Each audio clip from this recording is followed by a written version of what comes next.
Hello! মায়ের বাড়িতে এসেছিলাম, তোমরা তো সবাই দেখেছো। আর আমার সাথে, সাথে আমার শাশুড়ি মা আর আমার হাসব্যান্ডও পরের দিন এসেছিল।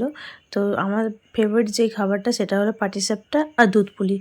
আর যেহেতু আমাদের কম্বিনেশনটা হচ্ছে বাঙাল ঘটি, আমার শাশুড়ি বাঙাল তাই উনি চুষি কাটতে খুব ভালো পারেন। আর আমি আজ ফার্স্ট টাইম ট্রাই করলাম পাটিসাপটা।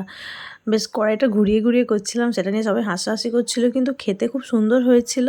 যেহেতু সব কিছু আমার বোন করেছে, আমি জাস্ট বানাচ্ছিলাম, ট্রাই করছিলাম। পিঠেটা মেনলি আমাদের বাড়িতে কাঠের উনানেই হয়। না, শুধু কাঠের উনানে পিঠে না, সব রান্নাই কাঠের উনুনে হয়। কারণ আমাদের যেহেতু গ্রাম সাইড, আর তার সত্ত্বেও আরেকটা ব্যাপার আছে, যেটা হলো আমাদের পাটের চাষ আছে, সেই থেকে পাটকাঠি উৎপন্ন হয়।